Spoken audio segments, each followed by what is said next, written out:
the toxicity of hate, where people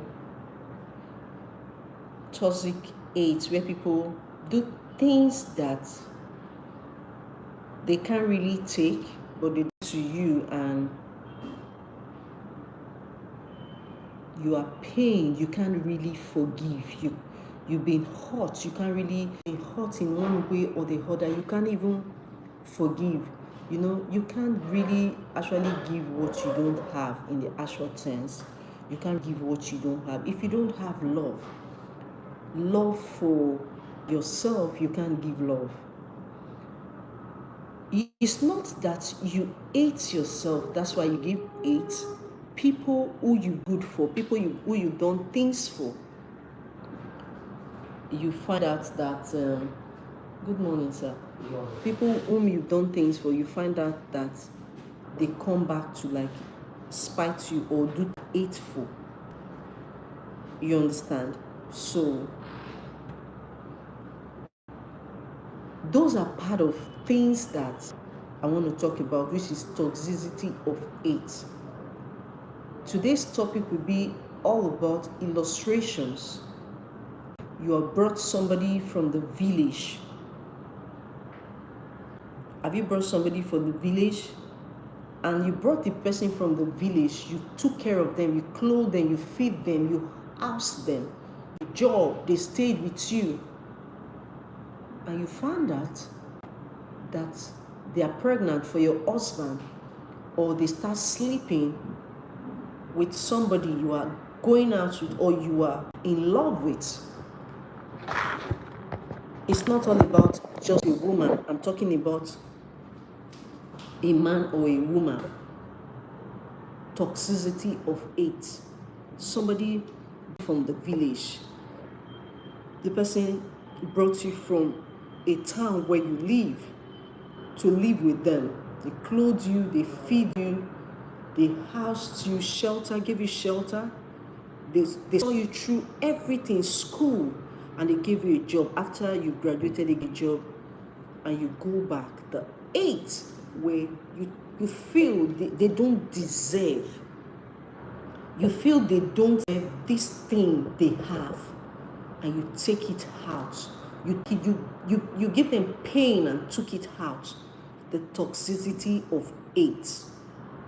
Or you find yourself in that situation where you train somebody through school. You train through school. You train them through handwork. They need to go and learn a job, a skill, and all that. They lived with you. You took time to pay their fees, school fees, and train them, and they came back to hurt you. They might have told you that, thank you, Urel. Oh, thank you, Tazo family. Thank you. I'm fine. Thank you for coming on this live section, MD Vikatesh. I'm fine. Thank you. You've done somebody, you brought them from, thank you. You brought them from where they live, and you brought them to live with you. You train them through school, skill work, you feed them, you give them pocket money, and when they graduated from that skill or that school, and they come back to tell the world that you've not done anything for them. Have you not found that situation? Thank you. Have you not find yourself in that situation? They'll tell the world that you didn't do nothing for them. The toxicity of hate. They paint you to the world like you are a bad person, but in actual term, you're not a bad person. Or you find yourself in situations where you have a business, or you have a business, or where you work, where you employ people, and you took this person in to work for you, work for your organization, work for your establishment. You pay them, you go on trips, they are there. Q Kalavati Guhad, thank you. Thank you, the family blog. Thank you, Urel. Thank you. So I'm doing good. I'm doing amazingly well. You're awesome. Thank you. You're awesome too. So, and you take them to trips and all that, and these people, they look at you that position you have, you don't deserve that position. They want to take that joy you have. They want to take that they feel that position you are or you are attracts people to your personality. So they want to take it out and bring you pain and want to give you unhappiness. Have you not find yourself in such situations? You have. You found yourself in such situation, right? Toxicity of 8. Find yourself in the place where you work. You come to work, you do your job, you do everything that is necessary for your job. And somebody comes to the office to be in your department or be in that space where you are. You teach this person the job, you taught them what they don't know, what they are supposed to pay money to learn outside. You teach them. And at the end, you find out that the person does not even want you to strive in that department, or that you're working in that office. The person feels that you're not supposed to be in that department. You don't deserve to be there. Toxicity. Or you're giving somebody advice. Somebody wants to die or somebody wants to kill themselves. You gave them an advice, or you brought in a soul that saved that situation they find themselves. Thank you. Appreciate. You saved them from that situation that would have made them to harm themselves, kill themselves. And when they are fine, they tell the world that you did nothing then. You did nothing for them. Or you've done nothing for them. Toxicity of 8. Or you've not found yourself in a place where you strive, you deprive yourself of eating for months to train somebody through school. And the person comes back to the word to tell you to your face that you did nothing for me. It's so sad. My name is Sherry Moore. Don't give up yet. Just look at them and smile. Or you find yourself where you have to be homeless to make somebody have shelter over their head. Or this person called you, reach out to you that they need a job, they need an accommodation to live for a particular period, and those people, they stayed in your apartment or your house for months, for years. You feed them, you clothe them, and they come back to tell you or tell the world that you've done nothing for me. That you've done nothing for me. Have you not find yourself in situations where you have to beg to care for somebody that is in need? And the person tells you, have you done for me? Nothing. Get out or get the fuck out of my sight. My dear, do not give up yet. Don't give up yet. Thank you. My good name is Sherry Moore. Or yourself, where you have to train somebody through school. You did not eat, you did not do anything. You have to train them through school, and you have to feed them. You have to feed them. You have to clothe them. You have to house them. Give them shelter. Give them everything. And they tell you you've not done anything for them.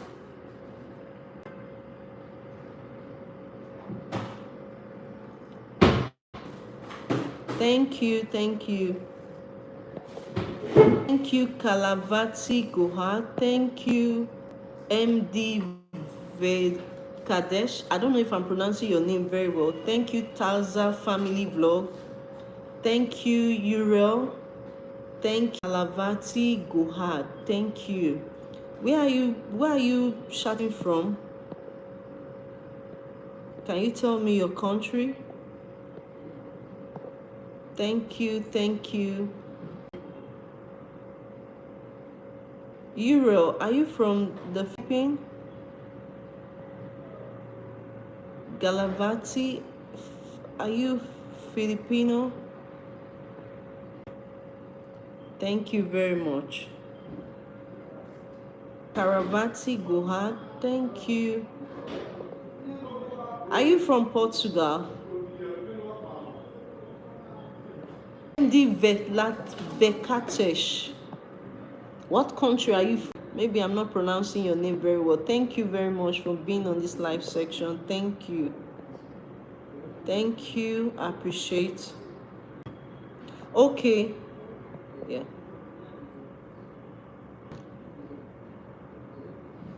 Or you've been in situations where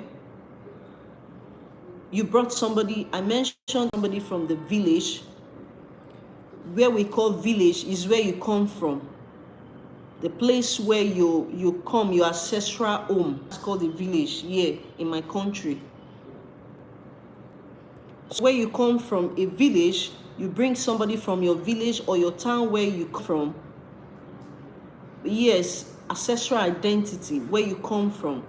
And you bring them to the town where you live, where you work, where you have your businesses, and you bring them, you took care of them, you clothe them, you feed them, you took care of their school fees, you trained them through school. It might be from primary school, what we call, yeah. Thank you, Calavetti. Thank you. You train them through high school, then university, and they go for skill, learn skill, and you after they graduated, you still give them a job, and they tell you you've not done anything for them. Or you give them a job and they tell you that you don't deserve the job. Like in your place of work, you give them a job, or those skills worker, those people that are skilled, they are unskilled, but you try to fit them in your organization, and they tell you that they'll turn around and tell you that you don't deserve where you are. Toxicity of, yeah. Thank you. So if you find yourself in such situation, do not give up yet. You cannot control what people think, what they feel, and what they will say. You cannot control it. So no matter what you're going through, keep your heads high, make yourself happy, and relax. So times are hard, times are very hard right now. So you don't have to add situations, this situation of hate, you don't have to add it to what we have. The economy we have right now is very toxic. Everything around us is toxic. People spite you and challenges. They walk on the road, they will spite you in order to like them. And sometimes you eat them, they fall down and they're dead. You have all these challenges and you somebody, and anything happens to the person, you're going to face it. One of those toxicity is, a friend of mine was telling me about from Ebera in a city called Port Harcourt in Nigeria, where I live. He went for Ebera in a city, was coming back around like 6 o'clock. He said he wants to go back to his town. It was 6:06, it was getting late.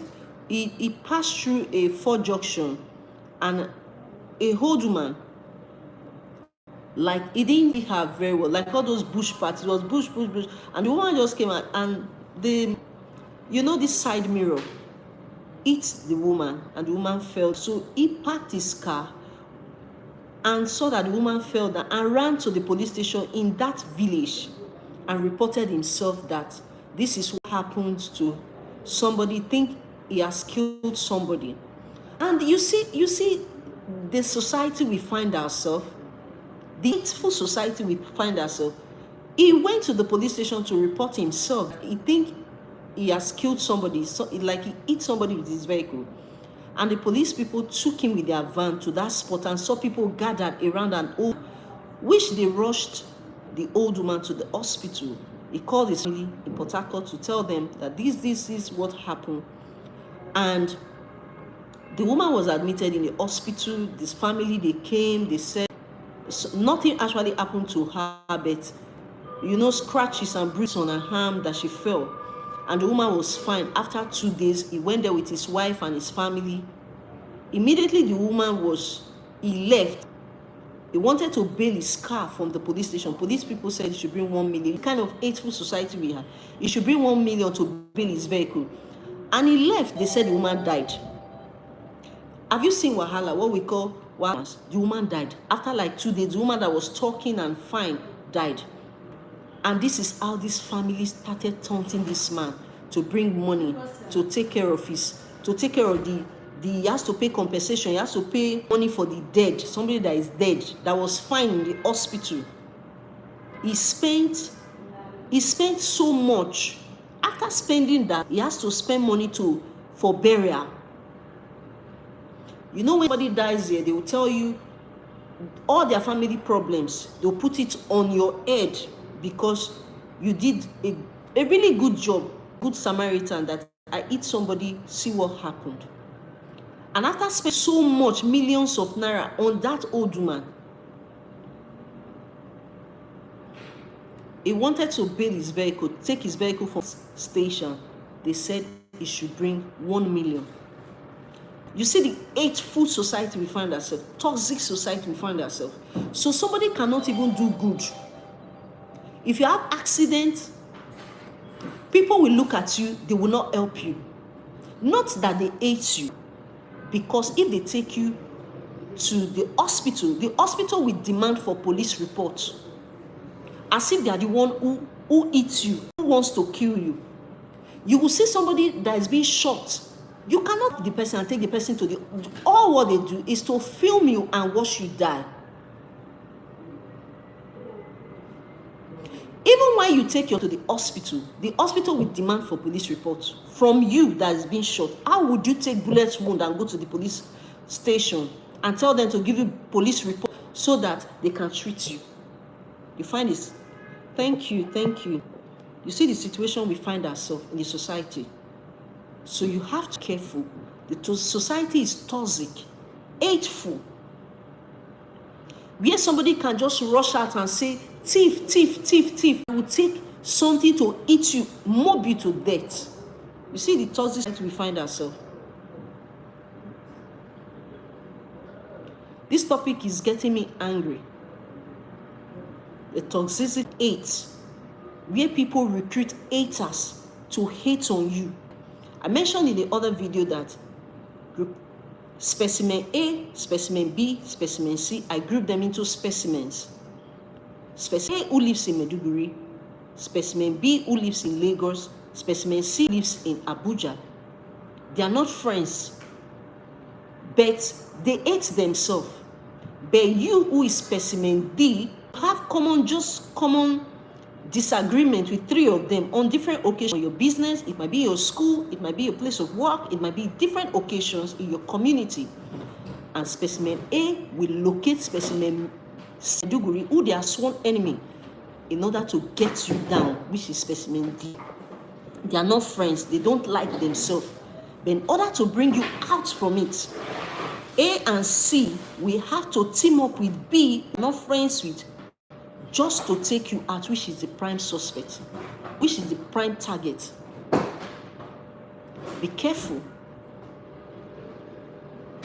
I'm not perfect. None is perfect, but we are all striving to perfection. I hope I made you smile today. Thank you, Kalavati, if I didn't pronounce your name very well. Thank you, MD Katish, thank you much. Thank you, Taza Family Vlogs, for all those who are watching. You didn't comment, but I can see your likes. Thank you, Uriel Etzabzo. Thank you so much. Thank you, Goha. Thank you. I appreciate you so much. Thank you for being on this live section. Till I come in next time. My name is Sherry Mo. Bye-bye. Bye.